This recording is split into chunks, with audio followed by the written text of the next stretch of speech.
Hola, ¿qué tal? Hoy vamos a leer el libro El problema del dolor de C.S. Lewis. Bien, el capítulo 1 comienza con un pequeño prefacio del autor que dice lo siguiente, citando a George MacDonald de Unspoken Sermons. El Hijo de Dios sufrió hasta morir, no para que los hombres no sufrieran, sino para que sus sufrimientos pudieran ser como los suyos.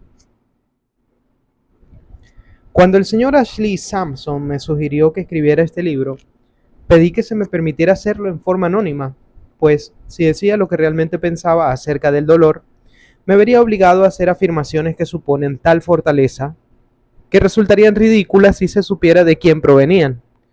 Mi petición fue rechazada porque el anonimato sería incongruente con esta serie de libros. Sin embargo, el señor Sampson me señaló que podía escribir un prólogo explicando que en la práctica yo no era capaz de vivir de acuerdo a mis principios y así ahora me encuentro abocado a esta empresa fascinante. Debo confesar de inmediato, usando las palabras de Walter Hinton, que a lo largo de estas páginas estoy tan lejos de sentir realmente lo que digo que no me queda más que ansiarlo. Ansiarlo fervientemente y clamar por misericordia. Sin embargo, y precisamente por eso, hay algo que no se me puede reprochar. Nadie puede decir se burla de las llagas que nunca tuvo. Se burla de las llagas el que nunca recibió una herida, ya que jamás ni por un instante me he encontrado en un estado de ánimo en el que el solo imaginarme un sufrimiento serio me pareciera algo menos que intolerable. Si existe un hombre que esté a salvo del peligro de menospreciar a este adversario, ese soy yo. Debo agregar también que la única finalidad de este libro es resolver el problema intelectual que surge ante el sufrimiento. Jamás he caído en la insensatez de considerarme calificado para la tarea superior de educar en fortaleza y paciencia, ni tengo nada que ofrecer a mis lectores aparte del convencimiento de que al vernos enfrentados al dolor, un poco de valentía ayuda más que mucho conocimiento, un poco de comprensión más que mucha valentía y el más leve indicio del amor de Dios más que todo lo demás. Si un teólogo lee estas páginas, se dará cuenta con facilidad que son obras de un laico y de un aficionado, a excepción de los dos últimos capítulos, en que hay partes claramente especulativas. He creído repetir doctrinas antiguas y ortodoxas. Si alguna parte del libro es original, entendiéndose por esto último algo nuevo o no ortodoxo, lo es en contra de mi voluntad y producto de mi ignorancia. Escribo, por supuesto, como laico de la Iglesia de Inglaterra. Sin embargo, he intentado expresar solo aquello que sea aceptado por todos los cristianos bautizados y en comunión con su fe. Como este no es un trabajo erudito, no me he preocupado mayormente de remitir las ideas o citas a sus fuentes originales, de no ser estas fácilmente recuperables. Cualquier teólogo podrá notar con facilidad qué y cuán poco he leído. C.S. Lewis, desde el Magdalen College, Oxford, 1940. Esta es la introducción al prefacio del capítulo 1 de la obra de C.S. Lewis, El problema del dolor. C.S. Lewis es un escritor cristiano, hizo las conocidísimas obras de Narnia, las crónicas de Narnia, pero también fue un prolífico escritor de ensayos, de sermones y de libros novelescos, más allá de las crónicas de Narnia, que vale muchísimo la pena leerlos y adentrarse en él, en su pensamiento. Cuando tenía 18 años, creo que sí, cuando tenía 18 o 19, este libro, el que voy a leer ahora, fue el primero que me abrió el horizonte mental e imaginativo acerca de mi propia fe. Porque resulta que el lugar donde me bauticé y crecí en fe desde que era muy pequeño, en una iglesia evangélica, no no se esforzaban en enseñarnos aquello que tenía que ver con la historia y la tradición de la iglesia. Sigo siendo evangélico, pero ya no pertenezco a esa congregación. Y bien, o no asisto a la congregación, porque en realidad, pero, pero lo que me abrió un poco ese horizonte mental para poder explorar otros nichos de acervo cultural, intelectual y teológico y de fe y de vida tradicional de iglesia, lo primero que creo que me abrió el horizonte fue este libro, el libro del problema del dolor de C.S. Lewis. Y ustedes van a ver por qué. Porque es un libro que te explica lo más fundamental y lo más difícil de abordar para cualquier persona que sea creyente. Es decir, ¿por qué existe el mal en un mundo creado por Dios?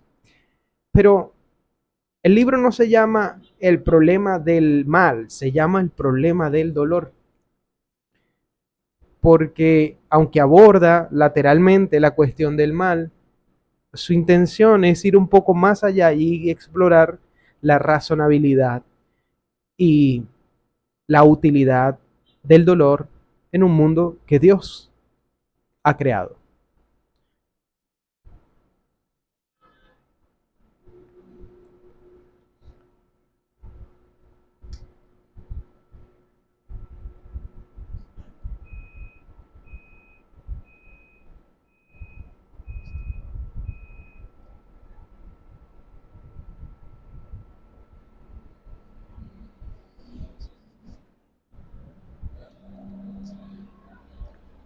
El capítulo 1 dice así, se llama Introducción.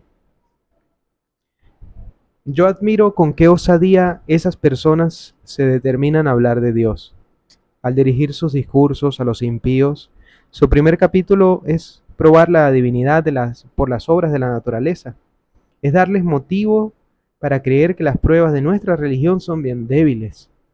Es admirable que jamás un autor canónico se haya servido de la naturaleza para probar o para poner prueba de Dios. Pascal, Pensamientos 2.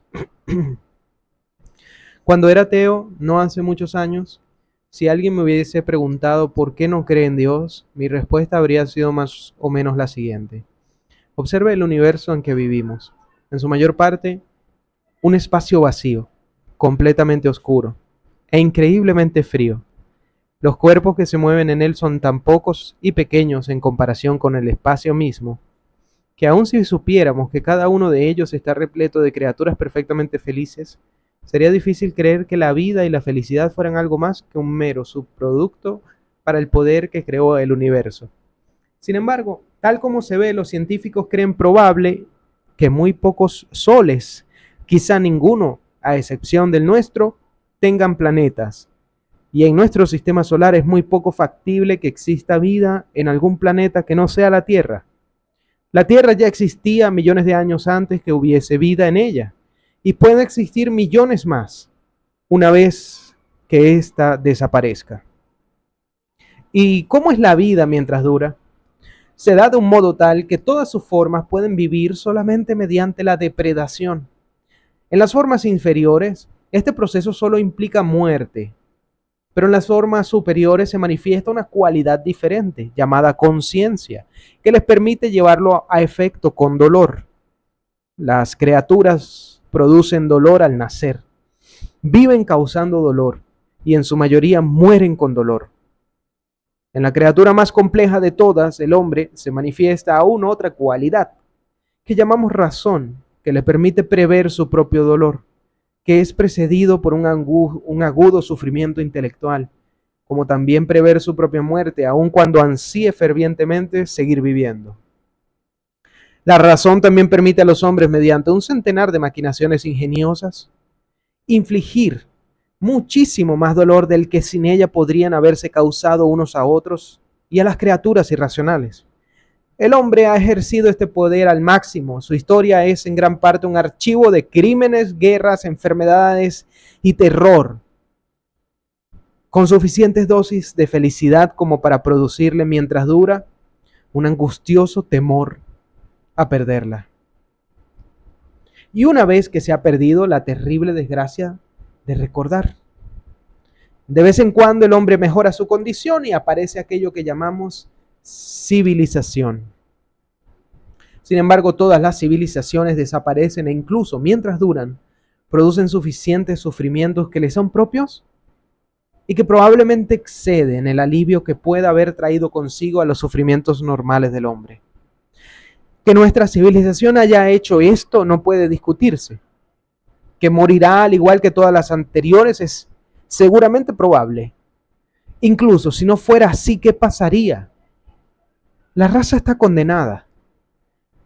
Toda raza que nace a la vida en cualquier lugar del universo está condenada, ya que según se dice, el universo se está debilitando y será algún día un infinito uniforme de materia homogénea a baja temperatura. Todo terminará en nada. Al final, toda vida resultará haber sido una mueca transitoria y sin sentido de la faz necia de la materia infinita. Si se me pide que crea que esto es obra de un espíritu benévolo y omnipotente, mi respuesta es que toda evidencia apunta en sentido opuesto. O a este el bien y el mal le son indiferentes, o se trata de un espíritu maligno. Hubo un asunto que jamás se me ocurrió plantearme. Sin embargo, nunca me di cuenta que la misma fuerza y facilidad de la postura pesimista nos presenta un problema en forma inmediata. Si el universo es tan malo o aún medianamente malo, ¿cómo explicarse el que los seres humanos se les ocurriera atribuirlo a un creador sabio y bueno? Puede que los hombres sean necios, pero no tanto como para llegar a eso. El inferir en forma directa del negro al blanco, de la flor ponzoñosa a la raíz virtuosa, de la obra sin sentido a un artífice infinitamente sabio, desequilibra la fe. El espectáculo del universo tal como lo revela la experiencia jamás puede haber sido el fundamento de la religión. Siempre debe haber sido algo a pesar de lo cual la religión adquirida de una fuente diferente se conservó. Sería un error argumentar que nuestros antepasados eran ignorantes y por ende abrigaban ilusiones placenteras respecto a la naturaleza. Ilusiones que han sido descartadas por el progreso de la ciencia. Durante siglos en que todos los hombres eran creyentes, el espeluznante tamaño y la vacuidad del universo eran ya conocidos. En algunos libros se encontrará que el hombre de la Edad Media pensaba que la Tierra era plana y que las estrellas estaban cercanas, pero es falso. Ptolomeo ya había dicho que la Tierra era un simple punto matemático en relación a la distancia de las estrellas fijas. Distancia que un texto popular medieval calcula en 117 millones de millas. Y en tiempos aún más remotos, incluso desde un comienzo, el hombre debe haber experimentado frente a algo mucho más evidente la misma sensación de hostil inmensidad. Para el hombre prehistórico, el bosque vecino debe haber sido infinito y aquello completamente extraño y hostil que sentimos al pensar en rayos cósmicos y soles en proceso de enfriamiento, husmeaba y aullaba noche a noche a su puerta. Sin lugar a dudas, el dolor y el desperdicio de la vida humana han sido algo obvio en toda época. Nuestra propia religión comienza entre los judíos. Un pueblo oprimido por grandes imperios guerreros, continuamente derrotado y sometido a cautiverio, familiarizado como Polonia y Armenia con la trágica historia del conquistado y de las migraciones forzadas. Incluir el dolor entre los descubrimientos de la ciencia es una simple tontería. Deje este libro por unos minutos y reflexione sobre lo siguiente. Todas las religiones fueron predicadas y practicadas durante largo tiempo en un mundo en el que no existía el cloroformo. Todas las religiones fueron fundadas y practicadas durante un largo tiempo en el mundo o en un mundo en el que no había cloroformo, en el que no había anestesia. Por consiguiente, inferir la bondad y sabiduría del Creador a partir de los acontecimientos de este mundo habría sido en toda época igualmente descabellado. Por lo demás, esto no se ha hecho jamás. La religión tiene un origen diferente. Debo aclarar que mi objetivo principal en lo que digo a continuación no es defender la verdad del cristianismo, sino de que describir su origen, una tarea, a mi parecer, necesaria si hemos de poner el problema del dolor en su verdadero contexto. En toda religión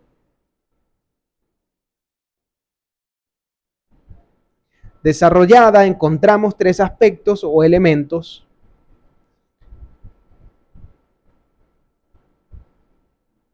y en el cristianismo uno más.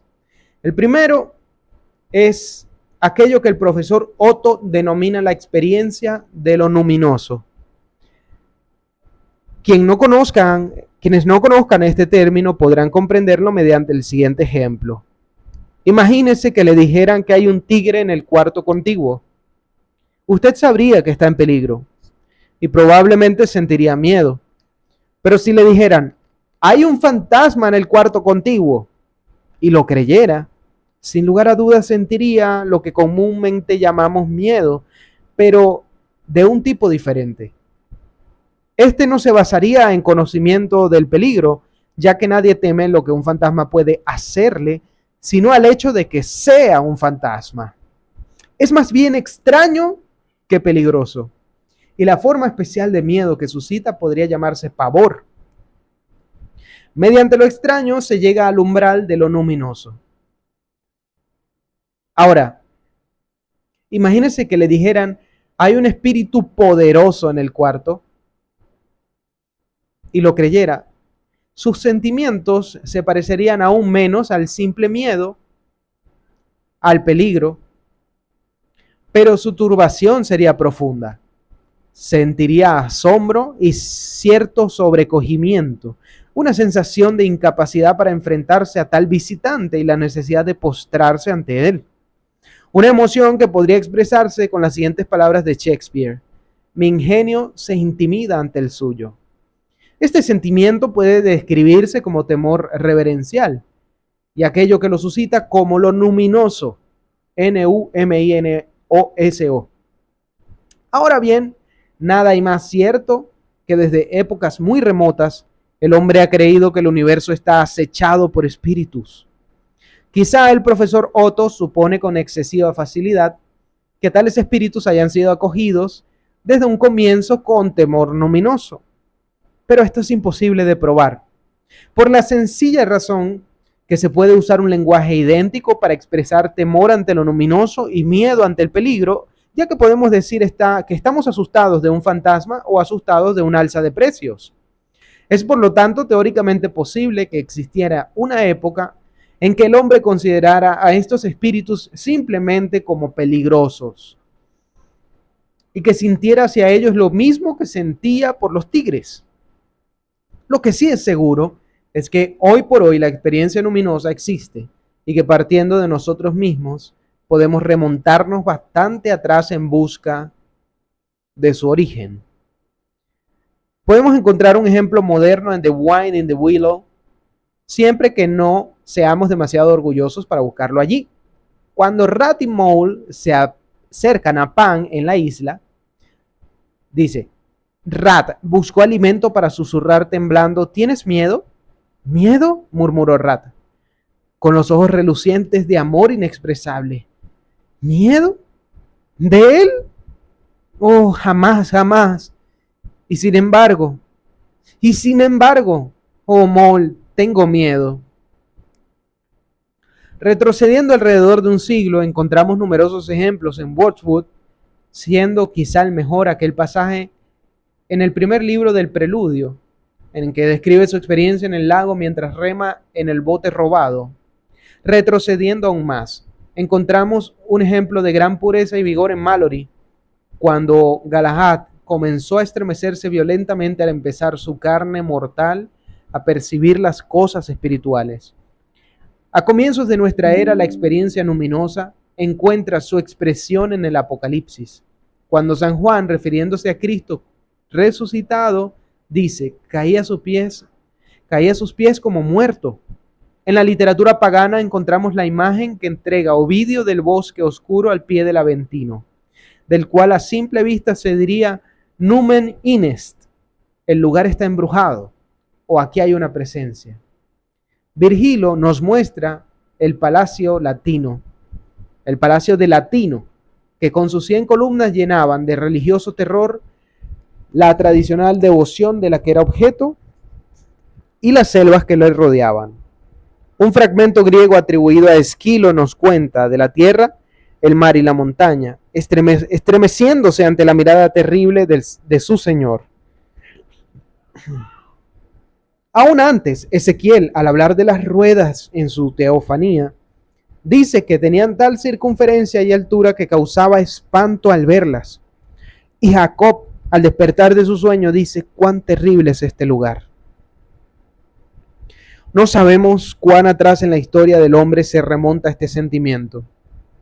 Las citas que acaba de decir, las de Ezequiel, están en Ezequiel 1:18 y la de Génesis en 28:17. Se puede afirmar casi con certeza que los primeros hombres creían en cosas que de creerlas nosotros nos producirían el mismo sentimiento, y por lo tanto es probable que el temor luminoso sea tan antiguo como la humanidad misma. Las fechas, sin embargo, no son nuestra mayor preocupación. Lo que importa es que de una forma u otra este sentimiento ha surgido y se ha difundido, y no desaparece con el desarrollo del conocimiento y de la civilización. Ahora bien, este temor reverencial no se infiere del universo visible.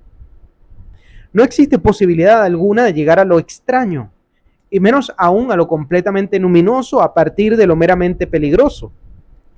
¿Podría usted decir que le parece muy normal que el hombre primitivo, al verse rodeado de peligros reales y estar asustado, inventara lo extraño y lo luminoso? Es cierto, en cierto sentido puede ser así, pero entendamos más bien lo que se quiere decir con esto. Le parece normal porque, por compartir la naturaleza humana con sus ancestros remotos, bien puede verse a sí mismo reaccionando de la misma manera frente a una soledad peligrosa. Y en efecto, esta relación es normal en el sentido de ser consecuente con la naturaleza humana, pero no es en lo más mínimo normal que lo extraño o lo luminoso sea parte de lo peligroso. Como tampoco es normal que cualquier percepción de peligro o cualquier desagrado frente a las heridas y muerte asociadas a este puede dar la más mínima idea de lo que es el pavor fantasmal o el temor luminoso a una inteligencia que no comprendiera estos conceptos de antemano. Cuando el hombre pasa del miedo físico al pavor y al temor reverencial, da un gran paso y percibe algo que podría serle transmitido, como es la idea de peligro. Y percibe algo que jamás podría serle transmitido, como es la idea de peligro, por los hechos físicos y por las deducciones lógicas que se puedan hacer a partir de estos. La mayoría de los intentos que se hacen para explicar lo luminoso dan por sentado aquello que necesita explicación. Como cuando los antropólogos deducen del miedo a los muertos sin explicar por qué estos... Ya, que me estoy perdiendo ahora. La mayoría de los intentos que se hacen para explicar lo luminoso dan por sentado aquello que necesita explicación. Como cuando los antropólogos lo deducen del miedo a los muertos, sin explicar por qué estos, sin lugar a dudas, los hombres menos peligrosos, es decir, los muertos, producen esta sensación tan peculiar.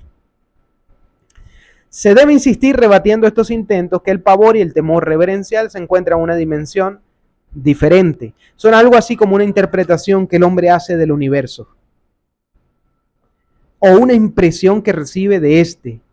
Y así como ninguna enumeración de las cualidades físicas de un objeto hermoso puede incluir su belleza propiamente, o proporcionar el más leve indicio de lo que entendemos por belleza a una criatura sin experiencia estética previa, tampoco la descripción objetiva de cualquier medio ambiente que rodea al hombre podría incluir lo extraño y lo luminoso, o tan siquiera insinuarlo, si no hubiera una especie de precomprensión o experiencia previa que nos dotara a nosotros de poder ser estimulados por esa sensación de lo extraño. De hecho, parecería haber solo dos posturas frente al temor reverencial. O se trata de una simple distorsión de la mente que no tiene relación con algo empírico y tampoco cumple una función biológica, pero que no muestra indicios de desaparecer a pesar de eso, aún en aquellas mentes más altamente desarrolladas, como es el caso del poeta, el filósofo o el santo, o bien es una experiencia directa de lo que verdaderamente es sobrenatural, que con toda propiedad podría llamarse revelación. Bien, acá da un salto, acá dice, para explicar también, ¿no? Pues capaz tú entiendes lo que él está queriendo decir, pero capaz hay personas que no lo entienden, entonces déjame explicarlo. Mira, de hecho, dice, parecería haber solo dos posturas frente al temor reverencial. Ella está haciendo un recuento de lo que hemos venido leyendo. Él comenzó diciendo que si le preguntaran por qué no cree en Dios, él dice, bueno, la vida humana y la vida en general solamente existe a través de la depredación. Y a pesar de la depredación y el dolor, hay ciertos niveles de dolor o de conciencia que permiten al ser más desarrollado de la naturaleza, el ser humano, poder traspasar el dolor a otras personas con un entramado bastante elaborado y creativo para producir e infligir cada vez un grado mayor de dolor, que no pasaría en los seres inferiores que no tienen conciencia o autoconciencia. Porque bueno, el dolor sería como algo accesorio, pero nosotros, el ser humano lamentablemente se esfuerza en causarle dolor a los demás cuando se lo propone. Y luego dice, bueno, pero a pesar de todo esto, pasamos de la depredación a la civilización, pero aún así todas las civilizaciones nacen, se establecen y se extinguen. Y es probable que con la nuestra pase lo mismo. Y posteriormente, ¿qué caso tendría también el mundo? Porque según se sabe, todo se está enfriando poco a poco y nosotros vamos a hacer un infinito uniforme de materia, un infinito frío de materia uniforme a lo largo de toda la eternidad. Entonces como que no hay esperanza. Entonces él dice, bueno, si esto es obra de un ser benévolo, me parecería algo demasiado descabellado, es lo que dice. O bien no es benévolo o es un ser indiferente. Es la conclusión a la que él llega cuando le hubieran preguntado por qué él era ateo. Y entonces él comienza a dilucidar por qué los antiguos o nuestros antepasados, que también eran creyentes en Dios, nunca explicaron la existencia de Dios a partir de los hechos de la naturaleza. Y él empieza ahora a dilucidar más bien un hecho antropológico, psicológico, humano, que sucede en el ser humano desde la antigüedad, desde hace mucho, desde toda la historia, ¿no? Él está tratando de remontarse a aquellos estadios primitivos o primigenios en el que el hombre prehistórico lograba sentir terror o esa sensación de hostilidad ante la inmensidad del universo que nosotros sentimos ahora que sabemos que existe un universo. Pero él dice, el hombre prehistórico como no sabía que existía el universo, las estrellas, o sea, él veía cosas ahí, pero no sabía qué eran. Nosotros tenemos conciencia de que el universo es extremadamente extenso e inabarcable de alguna manera. Llegar, por ejemplo, al último planeta del sistema solar nos llevaría muchísimo tiempo. Entonces, pero tenemos esa sensación de hostilidad por esa inmensidad astronómica y sideral. Pero los antiguos tenían esa misma sensación, pero no con el universo, él dice, con el bosque que los rodeaba. Y sentían que ese peligro podía estar acechándole ahí noche a noche. ¿Cuál es el peligro? El peligro de lo extraño. Entonces él empieza a dar unos ejemplos para hacernos entender que, bueno, que si nos dicen, mire, al lado del cuarto hay un tigre, ¿qué sentirías? Aquí, al lado de tu cuarto. Oye, miedo. Ok, ahora imagínate que te dicen que al lado del cuarto hay un fantasma, ¿qué sentirías? Es como miedo, pero ya no miedo a lo que te pueda hacer el fantasma, sino como una sensación de extrañeza, incomodidad, es como un miedo porque él es fantasma. Y después si te dicen, hay un espíritu poderoso en el cuarto contiguo, ¿qué vas a sentir? Entonces ya es distinto, no es solo un fantasma, obviamente es incorpóreo por ser un espíritu, pero además es poderoso. Pero cuando me dices que es un espíritu, no me estás diciendo si es bueno o malo, pero es poderoso, entonces tú sientes extrañeza, pero también se infunde dentro de ti la necesidad de postrarte, de alguna manera reconocer el poderío que tiene ese ente y reverenciarlo. Él dice, bueno, esa sensación que se produce al momento que tú te das cuenta que hay un espíritu poderoso, se llama lo luminoso. Y el centro de este capítulo es que él revela o habla de lo luminoso. Y es aquí donde él dice, ¿no? Empieza a explorar si esta sensación, que se llama la sensación de lo luminoso, es algo como el miedo, que viene de forma innata al ser humano, como que, o sea, ningún hecho, nadie, es lo que dice, ninguna explicación, por más artificiosa, gráfica o ilustrativa que sea, podría transferirle a otra persona la sensación del miedo si no la tuviera ya de por sí. O sea, yo no puedo explicarte qué es la belleza y que en esa explicación también vaya incluida la belleza misma. Eso es imposible. Tú vas a ver algo bello, o sea, yo te puedo decir, bueno, lo bello es aquello que te atrae la mirada, etcétera. Pero el hecho de que yo lo diga no produce la belleza. El hecho de que yo hable del miedo no produce el miedo en ti o no produce tu habilidad de sentir miedo. Porque yo puedo contar una historia de terror, pero el que tú sientas miedo es una habilidad que viene contigo. Y luego, él dice, ahora bien, esa sensación que le transmite al hombre la capacidad de sentir extrañeza y la necesidad de postración y reverencia a eso extraño o poderoso que no sabemos cómo explicar, que sentimos que está allí, que acecha, pero no es por completo claro, pero aún así lo sentimos cuando nos enfrentamos a lo desconocido o cuando nos dicen esto, de los ejemplos que él ponía, ahí estamos, ahí él está dilucidando que lo luminoso también es como el miedo o la sensación de extrañeza, pero es superior, porque tiene que ver con lo sobrenatural. Y frente a lo sobrenatural, él dice, hay solo dos posturas. Frente a este temor reverencial que nace de tener contacto o experiencia con lo luminoso. O se trata de una simple distorsión de la mente que no tiene relación con algo empírico y tampoco cumple una función biológica, pero que no muestra indicios de desaparecer de aquellas mentes más altamente desarrolladas, como es el caso del poeta, el filósofo, el santo, o bien es una experiencia directa de lo que verdaderamente es sobrenatural y que con toda propiedad podría llamarse revelación. Lo luminoso no es sinónimo de lo moralmente bueno, y es probable que un hombre sobrecogido de temor reverencial, si se le deja solo, considere que el objeto luminoso está más allá del bien y del mal. Esto nos lleva al segundo aspecto o elemento de la religión. Todo ser humano de quien la historia tenga memoria admite alguna forma de moralidad. Es decir, frente a la proposición de ciertas acciones, siente aquello que puede expresarse con palabras debo o no debo. Este sentir se asemeja al temor reverencial. Él también está hablando de tres aspectos de la religión y que el cristianismo tiene un cuarto. El primero es lo luminoso, que produce temor reverencial. Y lo segundo que está hablando acá es de la moral, que expresa aquellas palabras, se puede decir con aquellas palabras de debo o no debo.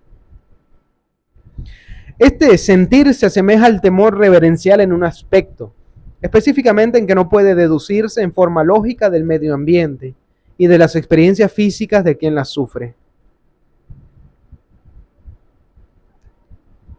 ¿Podrá usted barajar los términos quiero, estoy obligado, sería prudente y no me atrevo, cuantas veces quiera, sin obtener de ellos el más mínimo indicio de debo y no debo? Una vez más, los intentos por transformar la experiencia moral en algo diferente presuponen aquello que se intenta explicar, como cuando un psicoanalista famoso la deduce del parricidio primigenio. Habla de Freud. Si este parricidio produjo el sentimiento de culpa, fue porque los seres humanos sintieron que no debían haberlo cometido, De no ser así, no habría existido tal sentimiento. La moralidad, al igual que el temor reverencial, es un gran paso, porque el hombre va más allá de todo aquello que pudiera serle transmitido por los hechos empíricos. Tiene una característica demasiado extraordinaria como para ser ignorada. La moralidad aceptada entre los seres humanos puede diferir, sin embargo, no tanto como suele afirmarse. Toda forma de moralidad recomienda un comportamiento que sus seguidores no logran practicar. Los seres humanos se condenan no por códigos éticos que les son desconocidos, sino por los propios. Por lo tanto, están conscientes de culpa. Aquí también dice, ¿no?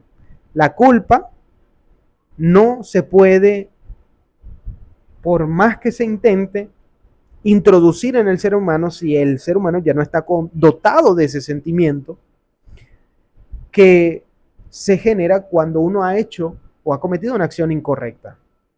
Cuando él habla del parricidio primigenio, en boca de los psicoanalistas primigenios, como Freud, ¿verdad? O el padre del psicoanálisis,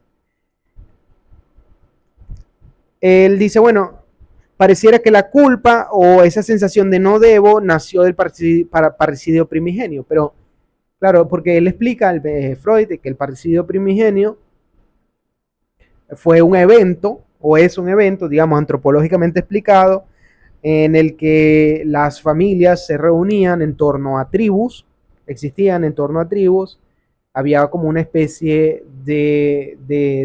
primero la vida era muy corta, llegaba a los 30 años, pero habían rivalidades internas por el tema de la pareja, de conseguir pareja.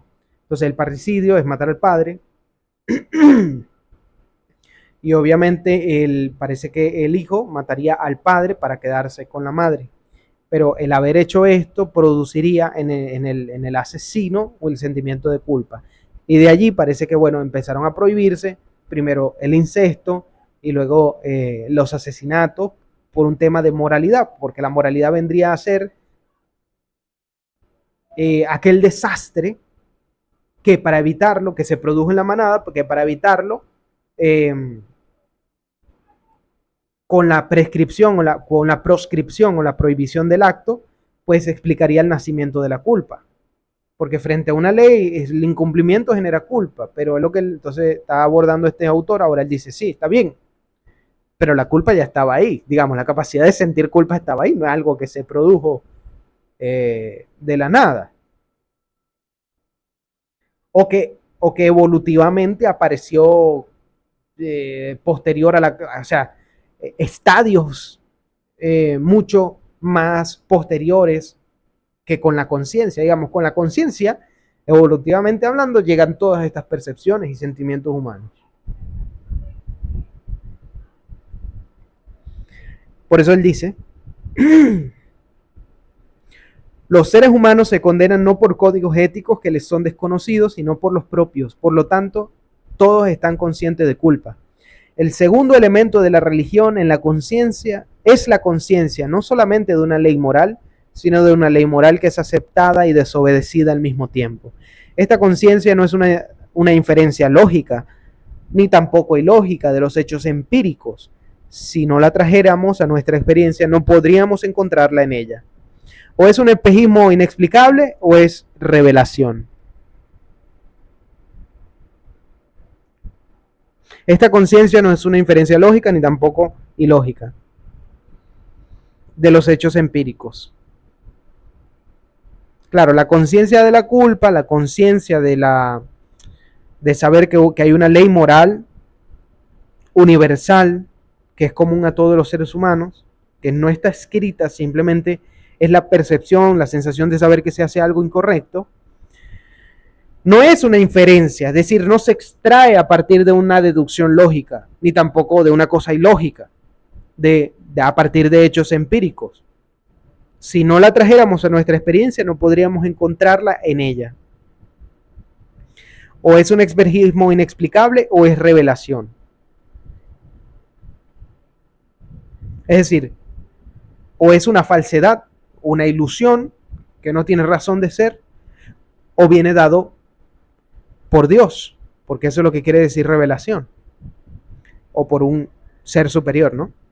La experiencia moral y la experiencia luminosa distan tanto de ser lo mismo que pueden existir durante periodos bastante prolongados, sin establecer contacto alguno. En muchas formas de paganismo, el culto a los dioses y las discusiones éticas de los filósofos tienen muy poco en común. La tercera etapa es el desarrollo religioso. La tercera etapa en el desarrollo religioso surge cuando los hombres identifican estas experiencias. Cuando el poder luminoso por el cual sienten temor reverencial se convierte en el guardián de la moral que los rige. Una vez más, esto podría parecerle muy normal.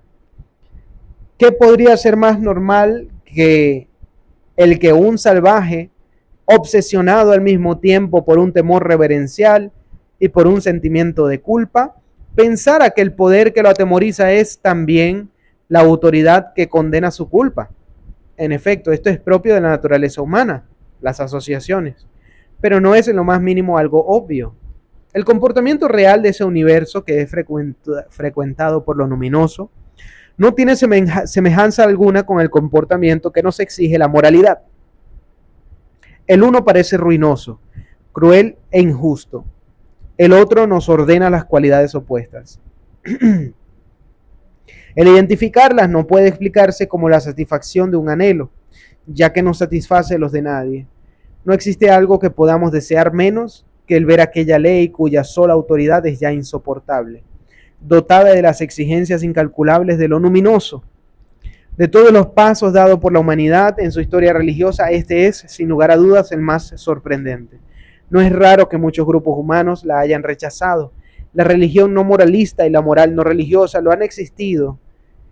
han existido y aún existen, existirán siempre. Quizás solamente un pueblo, como pueblo, dio el paso con total decisión. Me refiero a los judíos. Pero en toda época y en todo lugar también lo han dado grandes individuos. Y no solo aquellos que lo hacen están a salvo de las obscenidades y atrocidades de un culto amoral o del frío y triste fariseísmo del moralismo absoluto. A juzgar por sus frutos, este es un paso hacia el bienestar, hacia un bienestar mayor. Y aunque la lógica no nos obliga a darlo, es muy difícil de resistir. La moralidad incluso irrumpe continuamente en el paganismo y panteísmo. Y aún de buen o mal grado, el estoicismo se encuentra postrado ante Dios. Nuevamente podría tratarse de una locura congénita al hombre, que ha sido curiosamente afortunada en sus resultados, o podría tratarse de revelación. Si se trata de revelación, es real y verdaderamente en Abraham, en quien todos los pueblos serán bendecidos, porque fueron los judíos quienes identificaron completa e inequívocamente la pasmosa presencia que visitaba las cumbres oscuras de las montañas y las tormentas con el Señor que es justo y ama la justicia. Entonces, este tercer aspecto, el primer aspecto es la percepción de lo luminoso y la respuesta de temor reverencial ante eso. El segundo aspecto es la moral. La moral que traspasa fronteras, tiempos, épocas, culturas. Y el tercer aspecto es la unión de lo luminoso con lo moral. Es decir, que aquel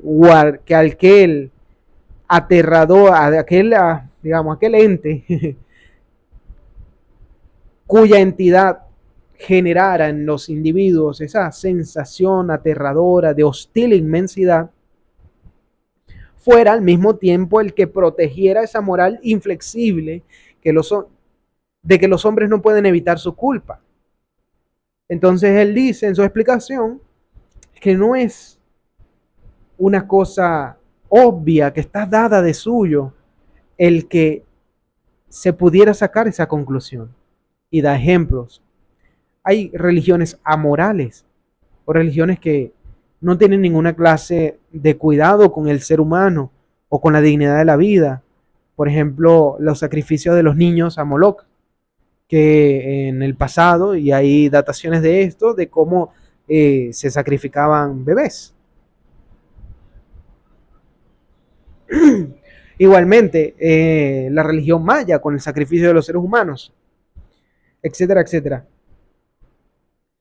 Y también existe la fría moral sin religión. Como el caso de, se me viene a la mente iba a decir los Illuminati, los,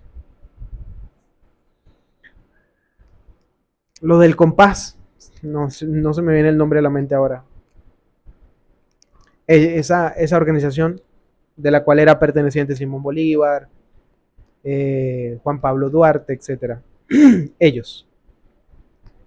Religión fría, moral sin religión. Y que eso va a existir y va a existir siempre. Ahora, él va a hablar de un cuarto elemento.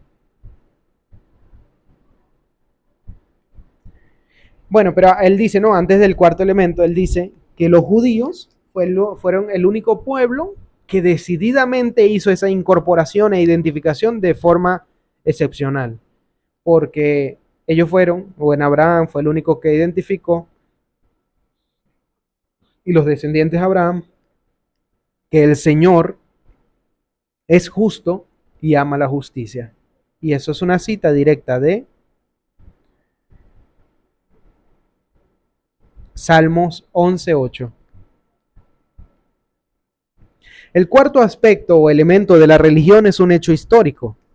Hubo un hombre nacido entre los judíos que afirmó ser, o ser hijo de, o ser uno con, ese algo que es el pasmoso visitante de la naturaleza y a la vez el dador de la ley moral. La afirmación es tan impresionante, es una paradoja e incluso un espanto que fácilmente se nos puede inducir a tomarla con demasiada ligereza. Aquí hay solo dos posturas. Solo dos posturas posibles con respecto a este hombre. O era un loco furioso, extraordinariamente abominable, o era y es precisamente lo que dijo ser. No existe una posibilidad intermedia. Si la historia hace que la primera hipótesis sea inaceptable, usted deberá rendirse ante la segunda. Si lo hace, todas las demás afirmaciones sostenidas por los cristianos pasan a ser verosímiles. Que este hombre, habiendo sido muerto, estaba vivo, y que su muerte, en cierto modo incomprensible para la mente humana, ha producido un cambio real en nuestras relaciones con el Dios temible y justo, y ha sido un cambio a favor nuestro. Preguntarse si el universo tal como lo vemos es más bien obra de un creador sabio y bueno, o es producto del azar, de la indiferencia o de la malevolencia, significa prescindir desde el comienzo de todos los elementos pertinentes al problema religioso. Recuérdese, luminosidad o lo luminoso, temor reverencial, moral, común, la relación de la moral con lo luminoso, que es relacionar al ente que produce lo luminoso como el guardián de la moral, y la cuarta, que es nada más la posee la religión cristiana, que hubo un hombre en la historia que afirmó ser uno con o ser hijo de, él le llama ese pasmoso visitante de la naturaleza, con ese algo que es el pasmoso visitante de la naturaleza, que aterrorizaba, digamos, aterroriza a los hombres con la expresión de la hostilidad inmensa del universo, con la inmensidad hostil del universo. Pues esa sensación de hostilidad o con el que acechaba al hombre primitivo, con el miedo ante lo desconocido, que ese pavor que inunda de alguna forma nuestros receptores sensoriales, nuestra mente, cuando se nos dice que hay un espíritu poderoso en el cuarto contiguo. Bueno, hubo alguien que afirmó en la historia ser uno con él. Y obviamente esa afirmación no es gratuita y habrá que determinar con precisión histórica si lo que dijo fue verdad o no. Pero si no fue verdad, es un loco furioso, y si no, pues todas las proposiciones del cristianismo pasan a ser verosímiles. El cuarto aspecto, elemento de la religión, es un hecho histórico. Entonces por eso dice, no podemos evitar los problemas pertinentes al problema, los elementos pertinentes al problema religioso. El cristianismo no es resultado de un debate filosófico acerca de los orígenes del universo. Es un acontecimiento histórico con carácter de cataclismo, que sigue la larga preparación espiritual a que ya me he referido. No es un sistema al cual tengamos que acomodarnos al cual tengamos que acomodar la inconveniente realidad del dolor. Es de suyo uno de los hechos inconvenientes al que hay que hacer cabida en cualquier sistema que fabriquemos.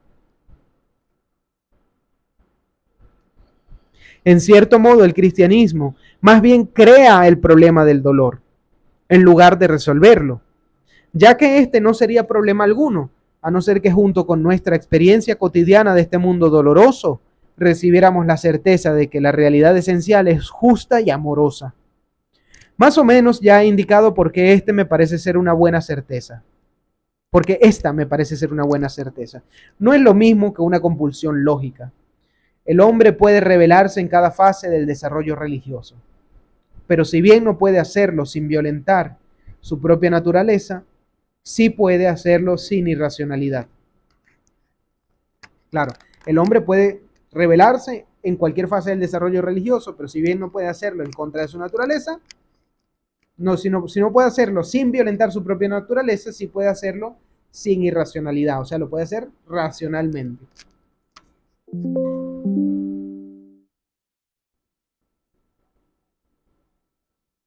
Puede cerrar los ojos del alma a lo luminoso siempre que esté dispuesto a romper con la mitad de los grandes poetas y profetas, con su propia infancia, que está rica y llena de experiencias luminosas, con la riqueza y la profundidad de la experiencia libre de inhibiciones.